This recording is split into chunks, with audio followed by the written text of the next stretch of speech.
औज़ुबिल्लाहिमिनश्शैतानिर्रजीम बिस्मिल्लाहिर्रहमानिर्रहीम। नाज़रीन इकराम सलामुन अलैकुम व रहमतुल्लाहि व बरकातुहू। मैं हूँ आपका मेज़बान सैयद अंसार हुसैन नकवी। हाजिर हुआ हूँ अपने इस चैनल ज़हर मीडिया में एक नए मौजू के साथ। सबसे पहले मैं आप सबको खैर मक़दम करता हूँ। हमारा आज का मौजू इंसान की तहारत रोज़े के ज़रिए, जिस पर बयान के लिए हमारे साथ मौजूद हैं हमारे अज़ीज़ मेहमान ख़ास हुज्जतुल इस्लाम वल मुस्लिमीन आली जनाब मौलाना सैयद मेराज महदी रिज़वी साहब क़िबला। आइए हम आपको उनको आपसे रोशनास कराते हैं। मौलाना साहब सलामुन अलैकुम। वालेकुम अस्सलाम व रहमतुल्लाहि व बरकातुहू। आपका हमारे इस चैनल में खैर मक़दम है। शुक्रिया। और मौलाना साहब चंद सवालात नाज़रीन किराम की तरफ से मौसूल हुए हैं। मैं उम्मीद करता हूं कि आप सलीस उर्दू ज़बान में उनका जवाब देंगे, उससे नाज़रीन को समझने में कोई दुश्वारी पेश नहीं आएगी। तो सबसे पहला सवाल मौलाना साहब हमारे इस मौजू का ये है कि इंसान की तहारत में रोज़े का क्या किरदार है? औज़ुबिल्लाहि मिनश्शैतानिर्रजीम बिस्मिल्लाहिर्रहमानिर्रहीम। मोहतरम नाज़रीन इकराम सलामुन अलैकुम।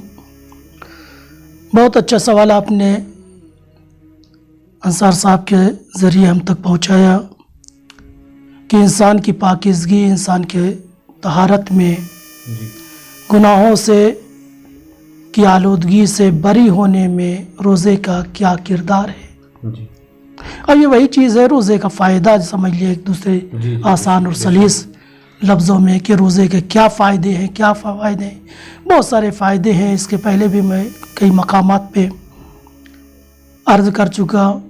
मासूमीन ने बहुत से फ़ायदे बयान किए हैं। कुछ फ़ायदे दुनियावी हैं, कुछ उखरवी हैं, कुछ इनफरादी फ़ायदे हैं, कुछ समाजी और इज्तिमाई फ़ायदे हैं, कुछ रवानी और साइकोलॉजिकल फ़ायदे हैं।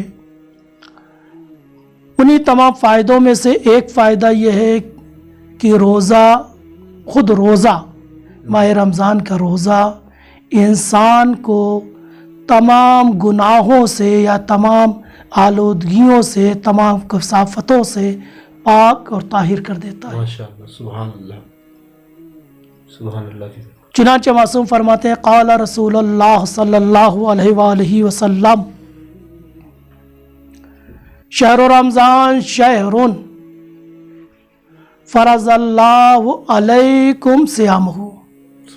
ये माह रमज़ान अल्लाह का महीना है कि जिसमें अल्लाह ने तुम पर रोज़े वाजिब किए हैं। इस महीने के रोज़े तुम पर वाजिब है। फमन सामहु, और जो इस महीने में रोज़ा रखेगा, जो इस महीने के रोज़े रखेगा, ईमानन व एहतिसाबन, ईमान के साथ और इखलास के साथ, खराजा मिन ज़ुनूबिही, गुनाह से खारिज हो जाएगा, यानी अल्लाह ताला उसे गुनाहों से खारिज कर देगा। कयौमिन वुलिदत हो उम्मुहु, कि जिस तरह शिकम मादर से पैदाइश के वक्त इंसान तय्यब व ताहिर दुनिया में आता है, उसी तरह माह रमज़ान के रोज़े रखने के बाद गुनाहों से परवरदिगार उसे पाक कर देता है। या दूसरे मकाम पे नबी करीम फरमाते हैं, इसी से मिलती जुलती हदीस है, मन सामा शहर रमज़ान व क़यामहु, जो माह रमज़ान के रोज़े रखता है और उसमें इबादतें अंजाम देता है, गफ़रल्लाहु लहू मा तक़द्दमा मिन ज़म्बिही, परवरदिगार उसके तमाम पिछले गुनाहों को माफ़ कर देता है। यानी पिछले गुनाह माफ़ हो गए, पिछले रिकॉर्ड सही हो गया, आइंदा की एहतियात कीजिए, आइंदा परहेज कीजिए। यानी ये एक साल का गुनाह आपके, एक साल का नहीं जी, ये जो एक मा तक़द्दमा, यानी एक महीने के रोज़े का फ़ायदा ये है, एक महीना अल्लाह के हुक्म से जो सान रोज़ा रखे तो उसका फ़ायदा कि जितने अब तक गुनाह हुए, यानी जब से पैदा हुआ या जब से बालिग हुआ और अब तक जितने भी मा तबक यानी मा तक़द्दमा, जो इसके पहले गुजर चुका है वो सब की सबको, जितने गुनाह अभी तक अंजाम दिए गए थे वो सब के सब माफ हो जाते हैं। हाँ, अब आइंदा के लिए इंसान को खुद जो है वो क्या एहतियात करे, पाकीज़ा। जिस तरह भाई पहले समझ नहीं थी, पहले हमारे पास शऊर नहीं था, कोई समझाने वाला नहीं था, या गलतियां हो गई, धोखे से हो गए, क्या करें। माह रमज़ान की एक बरकत यह है कि उसने तमाम गुनाहों को पाक कर दिया है। अब एहतियात से काम लीजिए, समझदारी से काम लीजिए, बताए हुए मासूम के रास्ते पर चलिए और अपनी तहारत को बाकी रखिए। सुभान अल्लाह, माशाअल्लाह।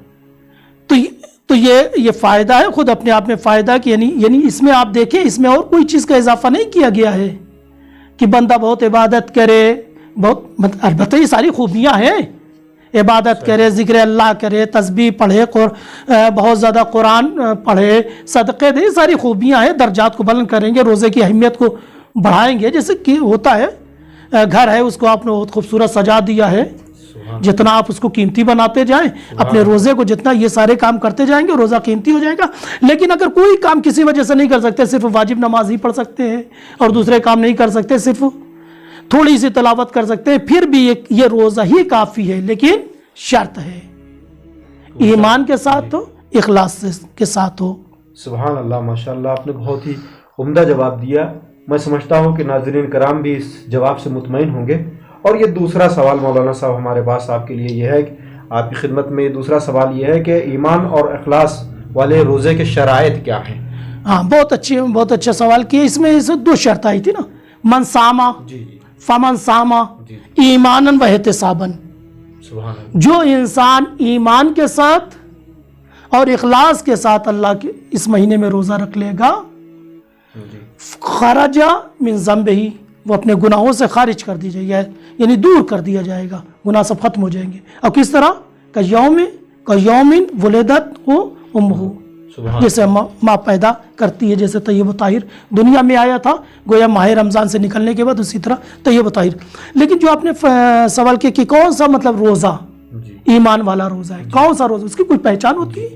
तो हम खुद नबी करीम से दरियाफ्त करेंगे, या रसूल अल्लाह, जब आपने ये बतलाया कि अगर कोई रोज़ा रखे तो उसका ये फ़ायदा है ईमान के साथ और इखलास के साथ, तो या रसूल अल्लाह बतलाए वो कौन से रोज़े हैं जो ईमान के साथ होंगे, जो इखलास के साथ होंगे, उसकी क्या खुसूसियात है, क्या शराइत है? तो वहाँ पर खुद ही मासूम फरमाते हैं, काला मासूम फरमाते हैं, इन्ना मन तमस्सका फी शहर रमज़ान,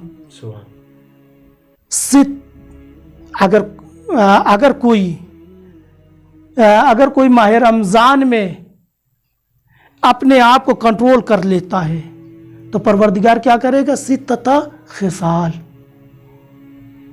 अगर वो 6 काम कर लेता है कोई, इन्ना मन तमस्सका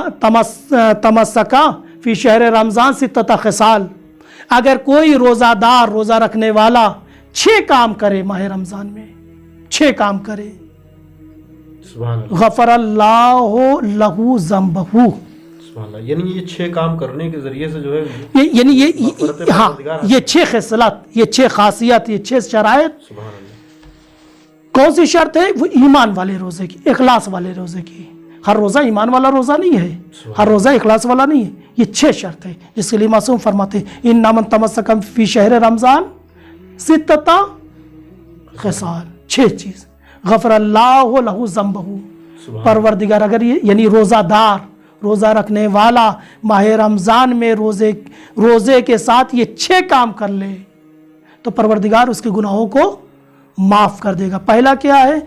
आई याफ़ज़ा दीनहू, माह रमज़ान में पहली शर्त है, यानी रोज़ेदार ईमान वाले रोज़े की, इखलास वाले रोज़े की, अल्लाह के लिए जो रोज़ा रखा जा रहा है उसकी पहली सिफत यह है कि रोज़ादार रोज़ा रखने के साथ साथ अपने दीन को महफूज रखे। याफ़ज़ा दीनहू, दीन को महफूज रखे।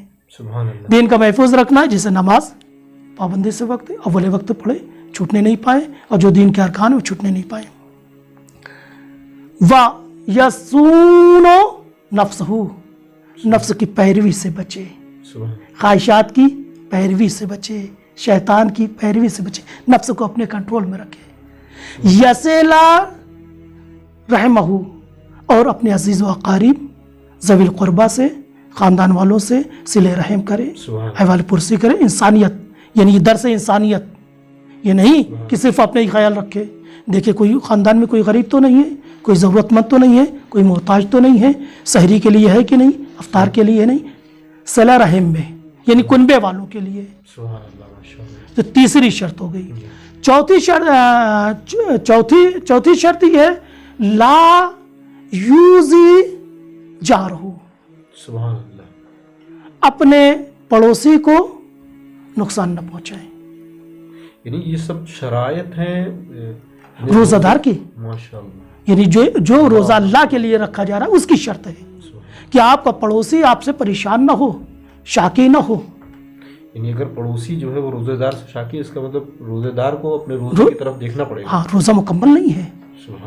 पांचवी सिफत यरआ इख्वानहू, तो पहले तो आपने अजीज व करीब का ख्याल रखा था, कुनबे में देखा था, कोई परेशान तो नहीं, कोई हाजतमंद तो नहीं, किसी को ज़रूरत तो नहीं है, अफ्तार है कि नहीं, खाना है कि नहीं। अब यहाँ यरआ इख्वानहू, अजीज़ व अकारिब से बाहर निकलिए, इंसानों में देखिए, बशर में देखिए, मोहल्ले में देखिए, बस्ती में देखिए, शहर में देखिए, कोई परेशान तो नहीं है, उसकी कोई ज़रूरत तो नहीं है और हम पूरी कर सकते हैं, तो आगे आइए पूरी करिए।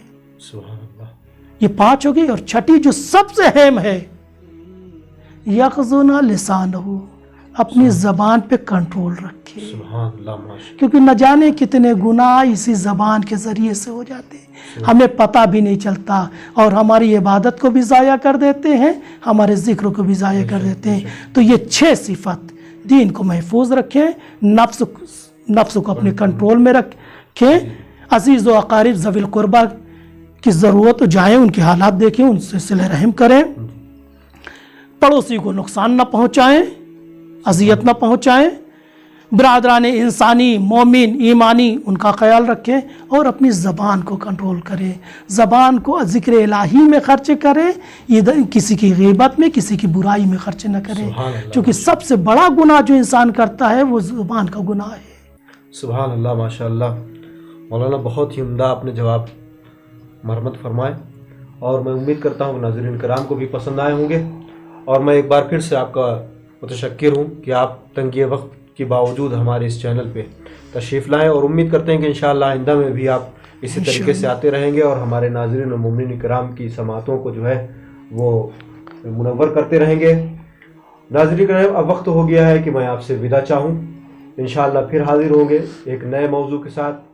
तब तक के लिए आप अपना ख्याल रखें।